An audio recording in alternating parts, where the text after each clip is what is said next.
to bring a live clip that we're going to animate to into the timeline. So we bring it in as a prop.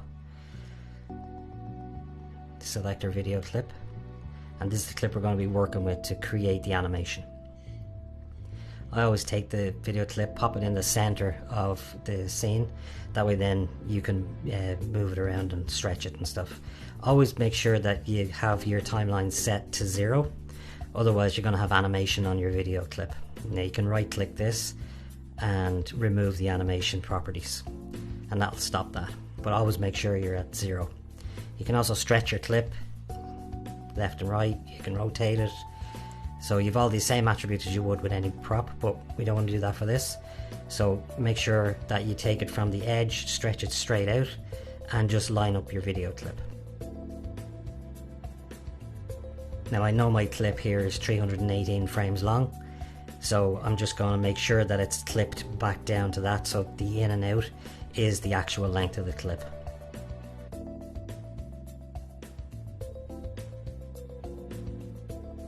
And here's the animation. Here's what we're going to actually animate to. This girl dancing. Kind of cool. So now that we have the movie on the stage, I'm going to bring in the actor. I'm going to use Mia for this.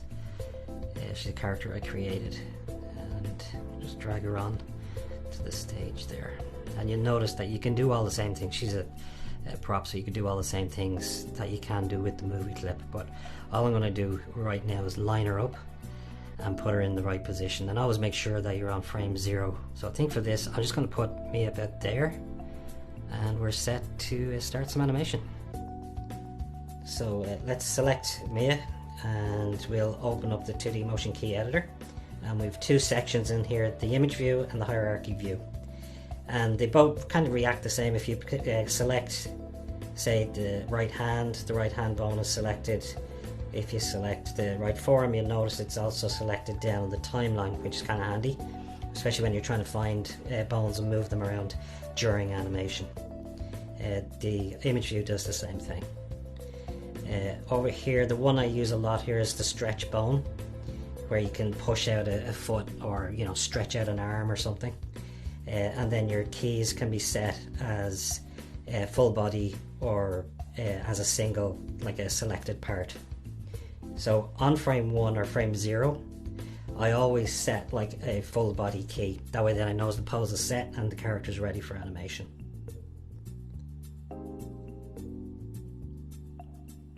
So what I'm going to do is line up Mia to match the animated clip. And I know the hip needs to be flipped, so we can do that easily in the 2D motion key editor by flip hip. I'm going to set the full body key, so just set key, and that's all set down to the timeline. So once that full body is on, I'm create the pose, and then after that I do single keys, a selected part for each one. So in this I'm just going to go through how I set my keys.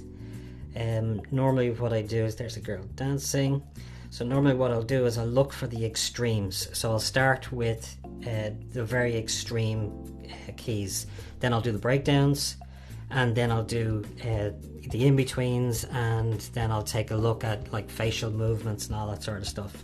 But right here, what I'm trying to do is I'm trying to find what's the next motion, what's the most visible motion, the furthest from each pose that is like a follow through. So I'm just going to unlock Mia here and just raise her up. So what I'm doing is I'm just setting that pose.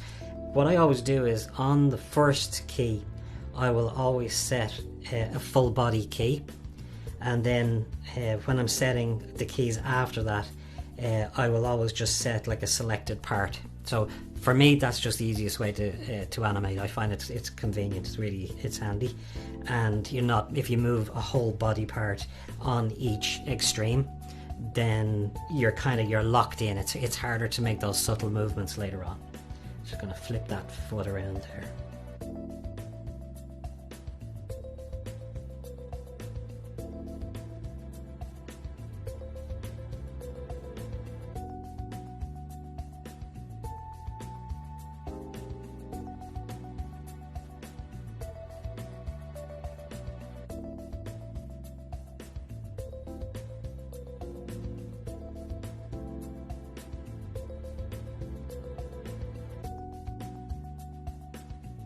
So I've just set all the keys, I've done all the breakdowns, and I've put in some face movements, and here they are dancing together.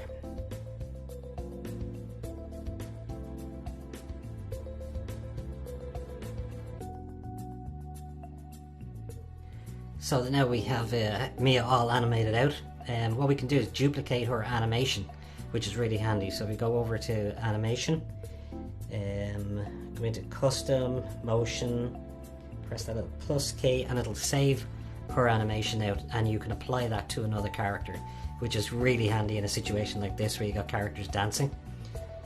So what you could do is you can load up your other characters. Let me have a look. Yeah, let's pick this guy, the Abominable Snowman, and we'll pop him onto the timeline as well. And we'll just place him, and again, before you move him, make sure you're at frame 0. Then take her animation, drop it onto him, and now we have them all dancing. Now you probably have to go in and make some subtle changes and, you know, whatever adjustments to the character, but technically you could have a bunch of characters in here all dancing away, which I think is pretty cool. So we're going to get to the really cool part of this, the part that really excites me, which is transparent video. Now I want to render out Mia on her own. I'm going to get rid of the movie clip because I'm going to do some compositing in an external program. So here we have render video. So we go to .movie file, make sure transparent video is selected, and down here you got your frame rate. It's set at 30 frames a second, and we get our file size, we got our range, and we're going to just export that. And as against previous versions, you used to have to render out like tons of PNGs, and it's a big cumbersome thing to manage. Here, with a push of a button, we're going to render out a movie file with Mia in it. I'm going to bring in the animation that I rendered out as a movie file. Here we go. Open that up there and drag that into the composition, and it'll set the composition to 1920 by 1080. And here she is dancing away. And you'll notice that there's nothing around her. She's transparent. So I'm just going to create just a shape and drop it onto the timeline. We'll just drag something around here. It doesn't really matter. I'm just demonstrating the fact that, you know, you can put this in front or behind Mia just by dragging it around. So that's it in front of her, that's it behind her. So it's true transparent video, but the video is rendered out perfectly, so there's no artifacts around the character. So with that done, what I'm going to do is bring in the movie clip of the dancer. We'll just get it lined up, just drag it out and fit it in the screen where I want it,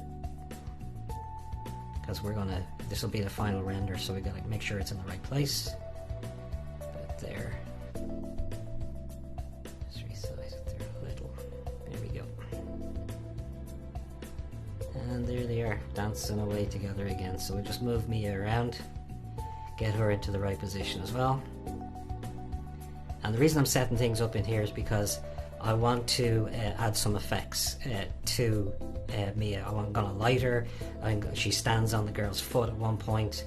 I want to put in some of Dex effects stuff in there and make it a bit more fun, a bit more entertaining. So I'm going to render out a bunch of these effects that I've created, like this one, oomph, and for standing on her toe, and for electricity flying out of their fingers and all sorts of stuff. So rather than rendering out a lot of PNGs and being very messy and huge, I'm just going to very easily set everything up in Cartoon Animator, make sure the resolution's right, frame count is right, render out the range, and I do this with all my effects now, bring them into After Effects, and you just drop them into the timeline, and it's so easy. And then what we want to do is just line it up for where she stands on her toe, and also we want it between the two characters. So here's a great benefit of this.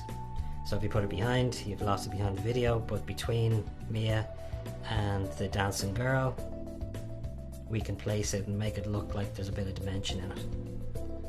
So I'm just going to resize it down, place it where I want it.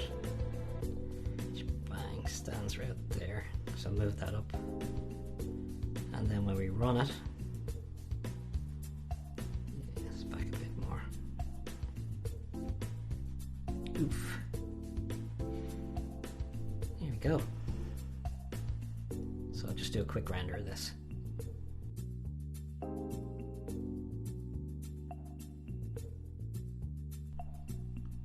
There, and I'm going to set up a bunch more effects and show you what they all look like when they're rendered out and when they're all set up. So there's a couple of things that I want to do with Mia in this scene also, and that's to set drop shadow underneath the character, maybe light the character a bit, and you can do this really quickly. I'm going to do it with a shape in After Effects, circle. I'm going to drop it under Mia, just under there. And then what I want to do is I'm going to link the shadow to Mia and set it to multiply. That way then it'll follow her around. Now we can key it out later. Bring down the opacity, and then I'm going to put a directional light because the light's coming in from the window here, and you can see it. It's not a huge shadow on the girl, so we're not going to have a massive shadow on Mia either. But the directional blur should be able to give us what we need, maybe a bit more. Yeah. So what we can do is then just we can key out where the shadow goes as she dances around the place by just setting very simple keys when she moves, by stretching, squashing, and by skewing. And that's our shadow. Okay, so what I'm going to do now is just add a light and kind of get a rim light on her and kind of get a bit of shadow and tone going across the character.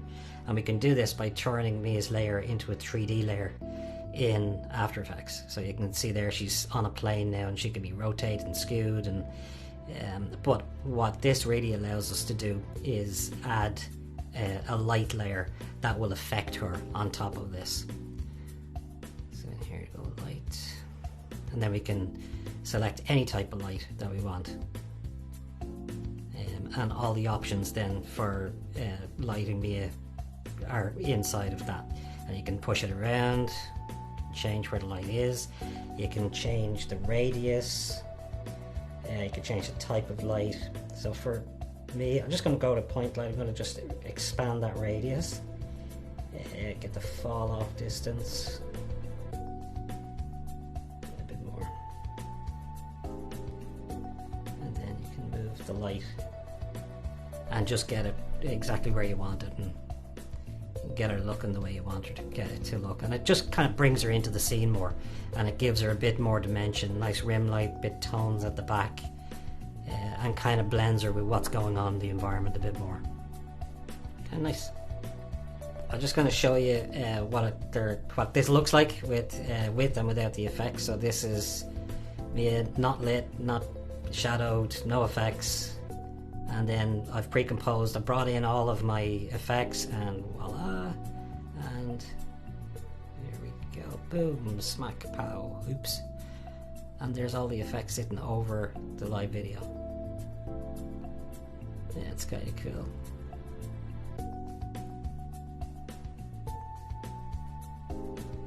So that's the before and after. Before, click, and after. How cool is that? You could do this with any of your videos.